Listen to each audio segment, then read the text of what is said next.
All respect, Frank, Stephen, all respect, but Aaron Scholes is my favorite man. Yeah? Why? I love it. I think he had everything.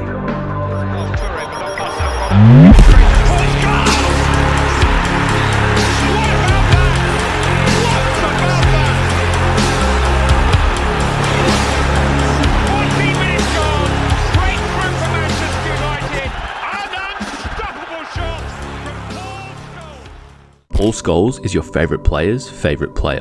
He was Manchester United's midfield magician for 2 decades, an 11-time English champion and 2-time European champion. But no one, not even Scholes himself, would have predicted the heights that he would reach. Born in Salford in Greater Manchester, Scholes was a small asthmatic kid, but what he lacked in physicality, he made up for in technique. His first touch for an 11-year-old was quite amazing. The power of his shot for an 11-year-old was quite amazing. After impressing at school, he began training with Manchester United at 14. And again, he was unremarkable until he had the ball at his feet. And he was talented, but at the time he was so thin and so... You didn't really think much of him. You didn't look at him and think, oh, that's going to be the best midfield player in the next 20 years in this country. I first met him when he came down for trials, and I just thought, I can't believe what I'm seeing with this little guy. He's only about 3 foot tall, you know, and all that business. I thought, he seems to be up there with Giggsy. I don't think when you look at that youth team, I don't think it was Paul Scholes you would point to and say, that guy is going to play for 20 years in the team. Because of his lacklustre athleticism and the life he was leading at the time, Scholes himself never believed he would make it as a professional. I was never built to be a footballer. I remember once, probably 16, 17, 18, when I was with the youth team, with Eric Harrison, he rang me dad and said, we're a bit worried about Paul's drinking. And I always remember my dad saying, he said to him, he's allowed to enjoy himself, innit? That's what I was brought up, Thursday, Friday, Saturday, Sunday, sometimes on a Monday, was going out. Was you drinking how many times a week? I didn't know that myself. Oh, I didn't tell anybody anything, did I? He did eventually change his ways as he got closer and closer to the first team, impressing in United's 1992-93 FA Youth Cup victory, alongside the likes of Ryan Giggs, David Beckham, Nicky Butt and the Neville brothers, in what would come to be known as the class of '92. Scholes would be given his senior debut by Sir Alex Ferguson on the 21st of September 1994, as he would go on to score a brace in a 2-1 victory against Port Vale in the League Cup. He made his mark and would begin to see regular first-team action in the years to come.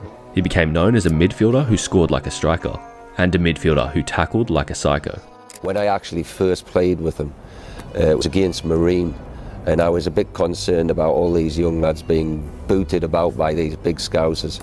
And in the first 5 minutes of the game, Scholes, he went straight through this centre half, and I thought, he has really got a chance. He always tackled me really bad at training, and he don't know to tackle. He's really clumsy, and I was like, Scholes, why? What I have done to you? Did I owe you some money? And his answer was always, why not, Patrice? He would win his first FA Cup in 1994 and his first Premier League in 1996, but he was without European silverware. That was until 1999, where he would get his hands on all 3.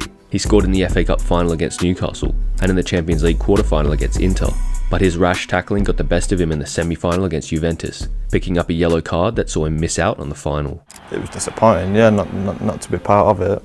Meanwhile, I obviously got medals, but it doesn't really, that medal, it's not as if you've won that medal. As humble as they come, he only ever cared about football. The world now, there's Twitter and there's this Facebook and, you know, what's the point in telling people what you're doing? Why? But his humility also affected his England career. With the midfield options of Paul Scholes, Steven Gerrard and Frank Lampard, the 3 Lions won nothing, with Paul even being shifted out to the left wing to accommodate the other 2, seeing his club career and family life as more important. He ended up retiring from international duty in 2004. He's a brilliant player. England should have got a lot more out of Paul Scholes. Other countries will build teams around Paul Scholes.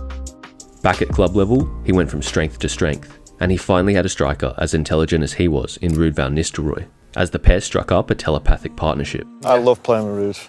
I knew what he wanted without speaking to him, if you know what I mean. Scholes scored a career-high 20 goals in the 02-03 season as the trophies continued piling up. He dictated the game for Manchester United with his laser-guided passes and his on-field awareness. His 06-07 campaign saw him nominated for the PFA Player of the Year, losing out to teammate Cristiano Ronaldo, but at least he was finally getting some recognition. Paul Scholes was just ahead in his head. He he was making them tick. He was making Man United tick. Every time we were playing them, we needed to find a way to stop him. He's without doubt one of the best we've ever had. Absolute question about that. The touch of Scholes was different. I mean, how he impacted the ball, 30 meters, and the ball, how it goes through the grass, you know. I mean, this was magical. Naturally, Scholes was unbelievable, wasn't he? Yeah. At England, he done things that I've not seen many players do. I thought, yeah, I can see what the hype's about. But all of them, of course, Lampard, all that lot, but Scholes was the one. Technically, it was just like... ABC. Yeah, man. Easy. It was a dream to play next to him. For me, he ticks every box. And if I had to pick, you know, a handful of top midfielders of my generation, he's certainly up there alongside the Xavis and your Iniestas. His chance for European glory in his eyes would come again in 2008, beating Barcelona by a 0-0 in the semi-final with the finest goal of his career. Or the Barcelona 2008. That was a miss kick. Or not. Either way, he managed 87 minutes in the final against Chelsea, as United would win on penalties in the Moscow rain, and he could finally say he had earned his medal. He would continue running the midfield at Old Trafford in the years that followed, finally completing his collection of English trophies, winning the League Cup in 2009 and 10. And no matter how much the team changed around him, you couldn't disrupt the genius of Scholes. Sometimes in training I'm just laughing because it's just almost not possible what he's doing with the ball. He's always calm, always the boss of the situation, wherever he's in. One touch to touch for him is so easy. The way he plays, it's beautiful. You learn a lot.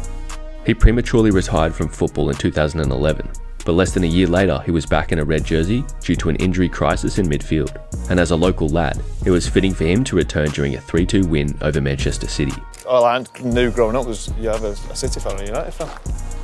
Liverpool was a big game, yeah, but City was always the one for me. Even when they were in League One, whatever they were in, they were always the one. The last roll of the dice, and it's a goal from Paul Scholes. They've won it, Manchester United. They've rolled the dice. He would stay on till the end of the 2012-13 season, going out with Sir Alex as Premier League champions. It all ends for Paul Scholes on 717 appearances, 155 goals, countless great memories, and 20 major trophies. Just what a wonderful player. What a wonderful player. After 19 top-flight seasons, he was United through and through, with Inter Milan being the only team brave enough ever to try to sign him. He will be remembered as a footballing legend. Not that it matters to him, though. How would you like to be remembered? Don't care. People remember how they want to remember you, don't they? As a good footballer, I suppose, that's it. Don't care about anything else.